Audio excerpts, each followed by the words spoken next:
Bonjour et bienvenue à tous sur ma chaîne des mailles et des couleurs. Je m'appelle Pauline, j'habite en Normandie et vous êtes ici sur une chaîne dédiée principalement au tricot. Je souhaite vous partager ici ma passion pour le tricot et aujourd'hui on va voir ce que j'ai tricoté et fini récemment, ce que je suis en train de tricoter et je vais vous faire un petit retour aussi sur le Ch'ti Bazar où j'étais ce week-end à Lille. Alors tout d'abord, pour le tricot terminé principal pour cette vidéo, c'est celui que je porte. Il s'agit du Whitmore Sweater de Emmy Lowden. Je vous avais présenté dans une précédente vidéo, je crois que j'étais au niveau des manches. Je l'ai tricoté en double, en drops alpaga et en drops brushed alpaga silk, en aiguille numéro 4. C'était le premier pull que je faisais avec de la dentelle et j'ai beaucoup aimé. C'est vrai que l'empiècement, ça s'est fait plutôt facilement. C'est un modèle, si vous n'avez jamais tricoté de dentelle, je vous le recommande parce que c'est quelques jetés, des diminutions. Il n'y a pas de grande difficulté, il n'y a pas de rang raccourci non plus. On commence du col, on fait l'empiècement en dentelle et ensuite on continue le corps et les manches séparément en rond. Il n'y a pas de difficulté particulière avec ce modèle là et j'en suis très contente. Je l'ai déjà bien porté, il est très chaud, il est très doux et je pense que il va ressortir très souvent cet hiver. J'ai un autre tricot terminé mais que je n'ai plus parce que je l'ai tricoté pour une amie et j'ai pu lui donner. Je vous mettrai une photo juste ici. C'est le champagne cardigan de Petite Knit que j'ai tricoté en drops alpaga en double. Il manquait les boutons quand j'ai pris la photo. Je sais pas quel bouton elle aura choisi finalement. Mais voilà, la dernière fois que je vous l'avais montré, je crois que j'avais fini la patte de boutonnage mais je devais encore rallonger les manches. Finalement, il s'est trouvé que les manches se sont un peu allongées au moment du blocage et du coup, quand elle l'a enfilé, les manches étaient trop longues. Bon, elle a pu retrousser les manches au niveau des côtes parce que les côtes étaient assez longues, donc c'était pas très gênant, mais bon, les aléas du blocage, si un jour il faut que je le reprenne pour diminuer les côtes, je le ferai, mais en tout cas, il lui allait bien, donc ça, c'était top. Donc ça, c'est mes deux projets terminés récemment. J'ai deux en cours. Je vais commencer par le plus petit. Alors, il s'agit d'un petit bonnet. Pour l'instant, j'ai pas encore beaucoup avancé. Je suis en train de faire les côtes. Il s'agit de côtes demi-torse parce que le col, pas le col, le niveau du tour de tête, ça va être un bonnet avec un bord replié. Voilà, rien à voir, pas de col. Et c'est la première fois que je fais des côtes demi-torse et c'est joli, mais je suis pas sûre que je me prendrai le chou à en refaire forcément sur d'autres projets.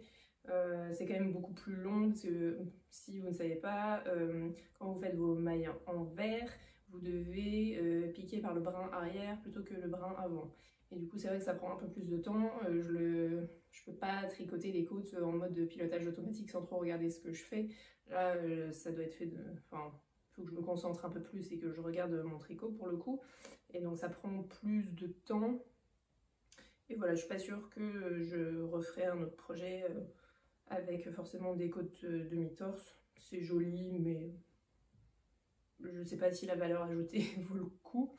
Et donc, je sais plus si j'ai dit, il s'agit du Seven Side Beanie de Annabelle Williams, modèle gratuit que vous pouvez trouver sur son site. Et donc là, j'ai normalement 15 cm de côte à faire avant de faire le motif qui est avec des torsades.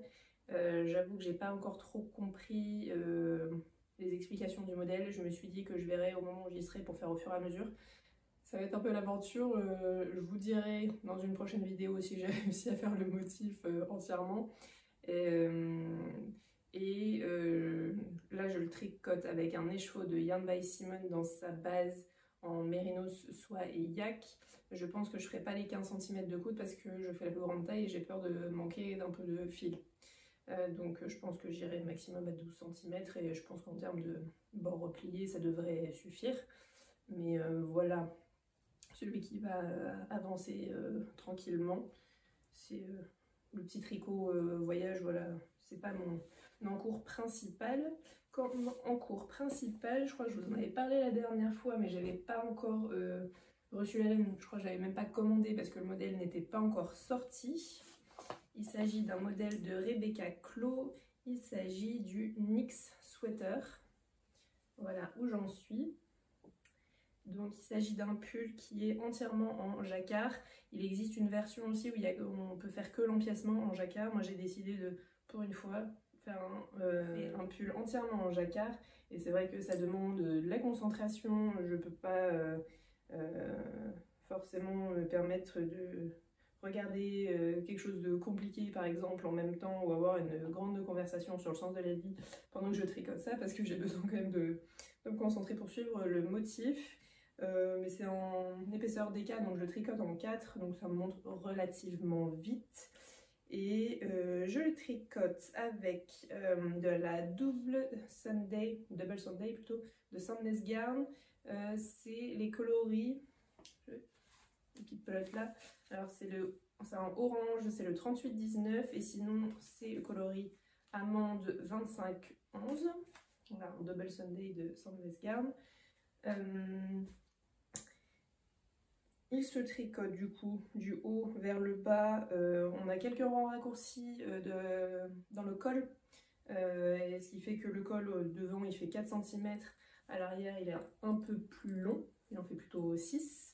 Ça c'est intéressant comme type de construction, ça change un petit peu.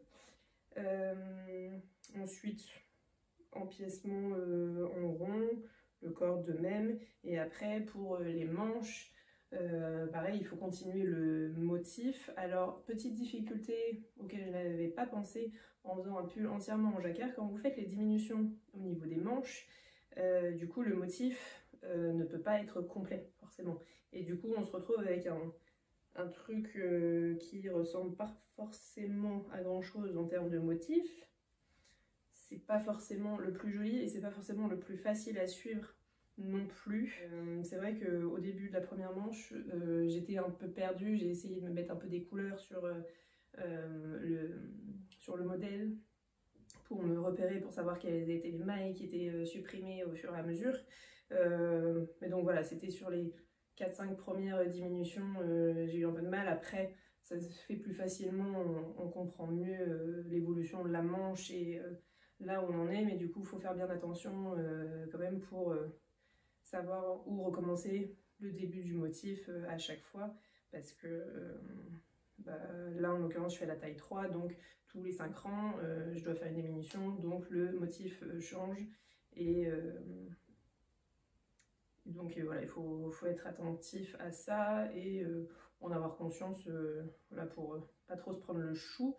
J'ai dû allonger la manche pas mal.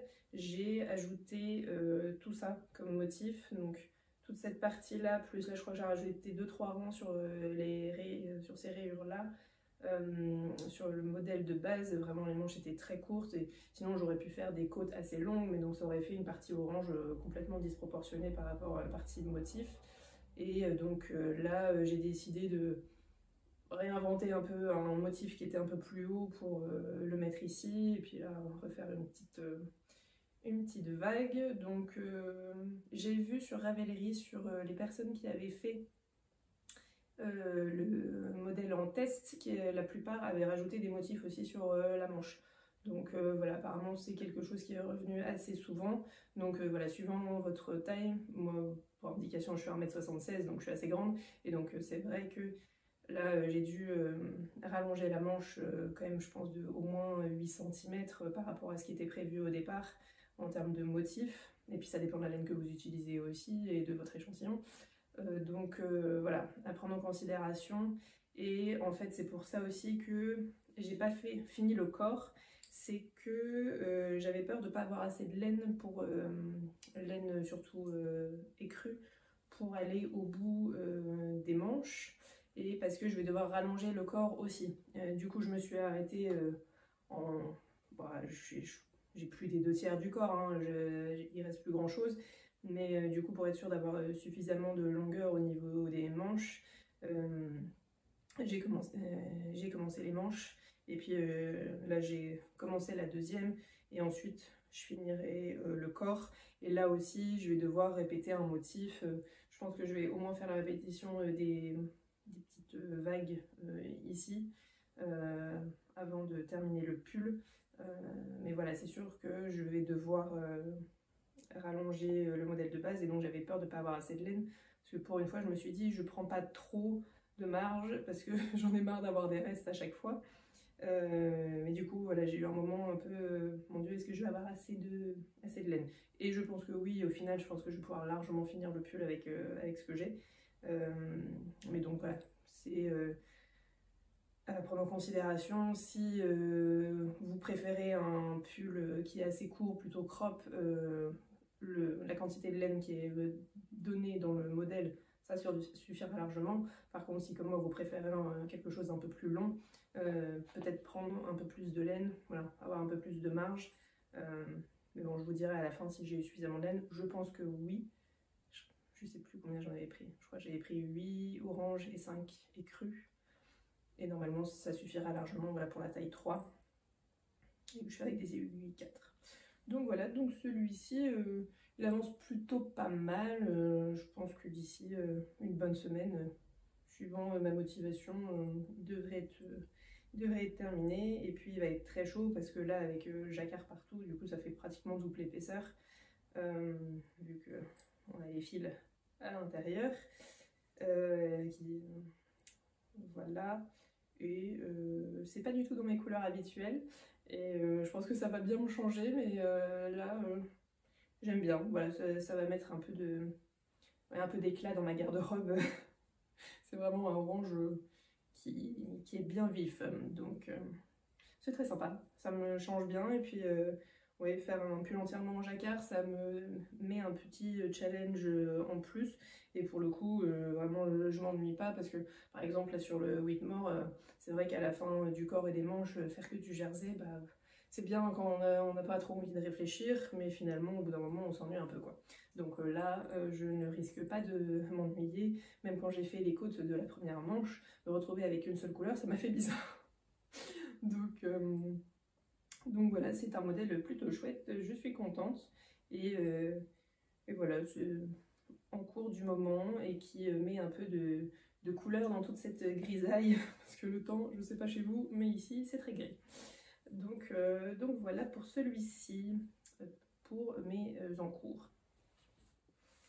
Et aussi aujourd'hui dans cette vidéo, je voulais vous faire un petit retour sur le Ch'ti Bazar où j'ai été ce week-end. Alors le Ch'ti Bazar, si vous ne connaissez pas, c'est un salon qui a lieu à Villeneuve-d'Ascq à côté de Lille. C'est facilement accessible en transport en commun. Si vous arrivez par la gare par exemple, vous avez le tram ou le métro qui vous y amène. Et après, vous avez 5 à 10 minutes à marcher à pied voilà, pour aller jusqu'au lieu du salon, donc c'est plutôt facile. Et ils ont une version en novembre où c'est que du tricot, enfin principalement du tricot. Et je sais qu'il y a une version au printemps, mais j'ai jamais été. Et je crois que c'est un peu plus varié en termes de style d'exposants.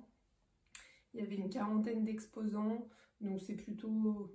Enfin, c'est pas très grand, ce qui est sympa parce que là j'y suis allée avec des amis, on est arrivé vers 12h30 je crois et on est reparti vers 5h.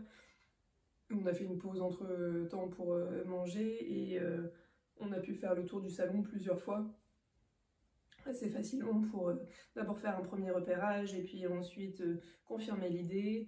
On a été réfléchir, manger à côté et puis on est revenu pour faire nos achats et donc c'est plutôt sympa, voilà, comme endroit, c'est vraiment agréable et que le fait que ça soit pas trop grand, ça permet au moins de vraiment voir tout plusieurs fois pour être sûr que voilà, enfin qu'on ait le temps de choisir. Voilà, très sympa, très bonne ambiance.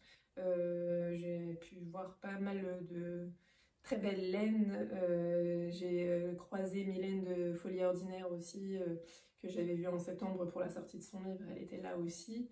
Et vraiment très bonne organisation, lieu très sympa. Vous avez des halles à côté où il y a ce qu'il faut pour manger. Donc si vous voulez y passer la journée et faire une petite pause dans un endroit sympa et bien manger, il y a tout ce qu'il faut. Et non, vraiment, c'est un salon très sympa. J'avais déjà été l'année dernière. Et là, cette année, pareil, vraiment très chouette. Et exposant aussi super chouette, avec vraiment plein de belles choses. Je vais vous montrer ce avec quoi je suis revenue, parce qu'évidemment, j'ai acheté de la laine. Hein. Je ne suis pas partie en mode je vais être raisonnable. J'ai suivi plus ou moins la liste que je m'étais fixée. J'ai pas fait de gros craquages en dehors. Il faut dire que je vais au CSF à la fin du mois aussi. Donc voilà, faire 2 salons sur le même mois, faut gérer son budget quoi. Mais vraiment, ouais, c'était super sympa.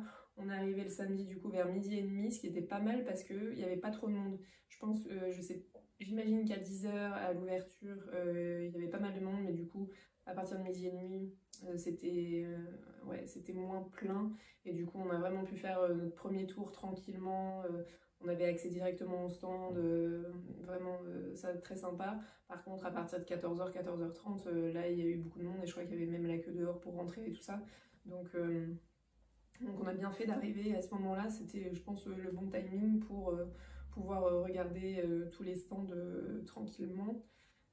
Donc voilà, ça c'est pour mon expérience. Alors, j'ai pas toutes les laines que j'ai achetées parce que j'ai fait un craquage chez Eline et Laine, mais elle n'avait pas la quantité qu'il me fallait pour me faire un châle et donc j'ai précommandé des écheveaux que je vais récupérer au CSF. Ce qui veut dire que je suis obligée d'aller au CSF dans tous les cas pour aller récupérer mes écheveaux. Et du coup, je vous montrerai après le CSF les écheveaux. C'est sur une base Mérino soit yak, si je ne me trompe pas, et en déca. Et c'est une couleur un peu indéfinissable, mais je dirais que c'est un vieux rose cuivré.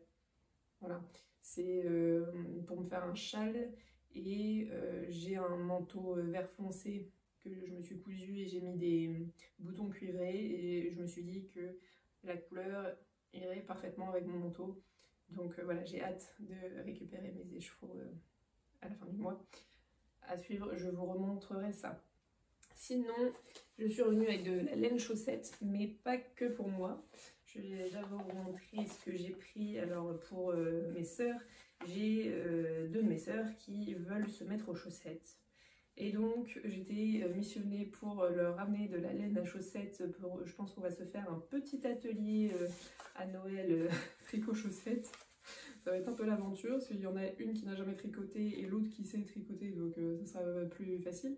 Mais donc voilà, j'ai dû faire quelques tours en plus pour essayer de trouver des choses qui pouvaient leur plaire. Et donc j'ai ici un premier écheveau, c'est Yarneline et c'est les exclusives. C'est le coloris Hiberne en 75 mérino, 20% nylon et 5% stélina. Donc on a ces laines chaussettes classiques qui brillent un peu dans les verts, bleus, canard, il y a un peu de sauge aussi. Je pense que ça va faire un mélange très très sympa en chaussettes. Je pense pas qu'il y aura de... ça va pas faire de rayures, ou enfin voilà, on va vraiment faire un petit mélange sympa. J'aime beaucoup, je pourrais même le garder pour moi, là c'est tout à fait mes couleurs. J'aime bien, donc ça c'est pour une de mes sœurs, je ne peux pas le garder, mais voilà, pour une première paire de chaussettes. Et sinon pour la deuxième, on a du Arcoiris Yarn de sa gamme Dobby qui est en 85% mérino, superwash et 15% nylon. Il s'agit du coloris Ababois. Donc on a du bleu, rose, là un peu de taupe. Alors là ça va être aussi je pense très intéressant de voir ce que ça donne une fois tricoté en termes de couleurs. J'aime beaucoup l'univers d'Arcoiris Yarn. Là encore elle avait des écheveaux magnifiques et c'est vrai que j'ai tricoté l'année dernière des chaussettes avec un de ses coloris, c'était le coloris Basilisque, je sais plus comment elle avait écrit, mais sur le thème d'Harry Potter. Et j'aime beaucoup ces chaussettes, enfin, la couleur est vraiment très belle et la laine aussi canon. Et donc là, bon, pareil, ça sera pas pour moi, mais voilà, ma soeur voulait quelque chose de multicolore et qu'elle ne s'ennuie pas. Et je pense que là, vu les changements de couleur, elle ne va pas s'ennuyer. Ça va être plutôt sympa de voir les couleurs apparaître au fur et à mesure sur ses chaussettes. Donc voilà, ça pour les échos qui ne sont pas pour moi. Et pour moi, j'ai pris aussi de la laine chaussette parce que bah, pourquoi résister. À nouveau chez Arquaris Yarn, ça c'était l'achat craquage du dernier moment. Comme j'étais un peu frustrée de ne pas repartir avec mes échos pour mon châle, j'étais en mode il me fallait autre chose, quoi. Il fallait que je parte avec un écheveau de plus. Et donc on est toujours sur la gamme Dobby 85% mérino, 15% nylon, mais là c'est le coloris Princesse Celestia. Et donc là on est sur un fond blanc, mais avec du multicolore qui va apparaître. Il y a de tout, quoi. Il y a du vert, du bleu, du jaune, du orange, du gris, du violet, du bleu, enfin ouais. Il y a de tout. Et j'adore. C'est typiquement le genre d'écheveau qu'on doit avoir dans sa collection. Limite, je pense que je vais quand même tricoter des chaussettes avec parce que je suis très curieuse de voir ce que ça donne une fois tricoté. Mais limite, je pourrais juste le laisser en déco chez moi parce que c'est trop beau, quoi. Toutes les couleurs, l'arc-en-ciel que ça doit faire. Je pense que même le fait de le mettre en écheveau, ça doit être kiffant, quoi, de voir les couleurs au fur et à mesure. Trop beau. Je l'avais déjà vu l'année dernière et ouais, je pense que ça va être trop bien. À voir si je décide pas de le mettre sur un pull pour l'utiliser pour faire un motif, par exemple sur un jacquard. Ça peut être fun. Mais vraiment, j'adore. Le petit craquage de fin de salon parce que bon, il en fallait un bien, quoi. C'était celui qui n'était pas prévu. Et sinon, un que j'avais prévu, c'est une teinturière que j'ai découvert il n'y a pas très longtemps. C'est le bruit des aiguilles. Elle fait principalement de la laine chaussette, mais autorayante. Et alors, je sais pas comment c'est possible de teindre de la laine autorayante, quoi. Vraiment, ça fait des rayures d'1 centimètre, enfin, suivant la taille de chaussette que vous faites, l'épaisseur de la rayure va pas être la même forcément. Mais voilà, à voir, mais je pense que ça fait des rayures d'1 centimètre à peu près sur des chaussettes. Et je sais pas du tout quel est le processus de teinture pour réussir à avoir une laine autorayante, mais je suis très curieuse de voir ce que ça donne.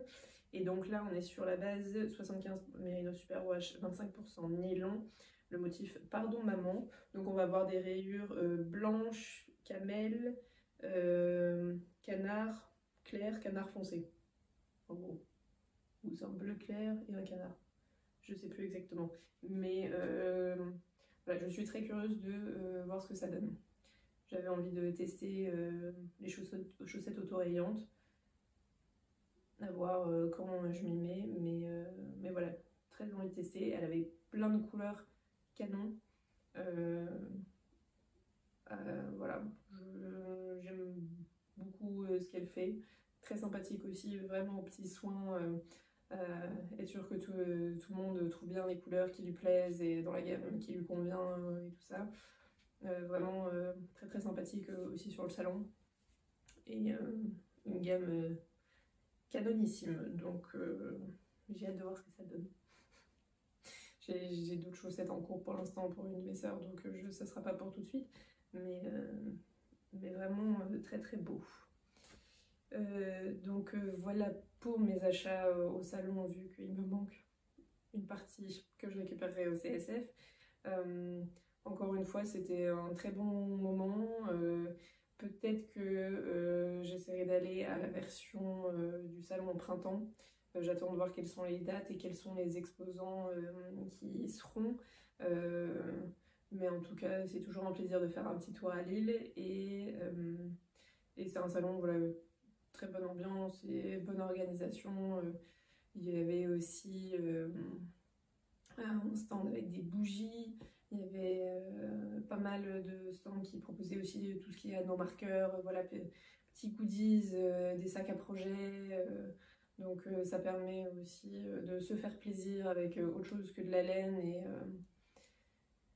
voilà, et ça reste à taille humaine, donc on peut y passer la journée ou même possibilité d'y aller sur les 2 jours. Voilà, on peut se poser pour tricoter un peu aussi dans un coin. On peut sortir, rentrer, aller chercher à manger, rentrer. Enfin, voilà, c'est un salon pardon, vraiment très sympa. Je serais contente d'y retourner régulièrement. De Rouen, ça se fait facilement en train. Enfin, il y a le train ou les covoites. Enfin voilà, on peut y aller relativement facilement. Et donc ce salon-là, plus le CSF, et puis sinon je vais au fil de la Manche aussi. C'est les 3 salons auxquels je vais dans l'année qui sont les plus accessibles géographiquement parlant. Donc voilà, et puis voilà le CSF qui arrive très vite.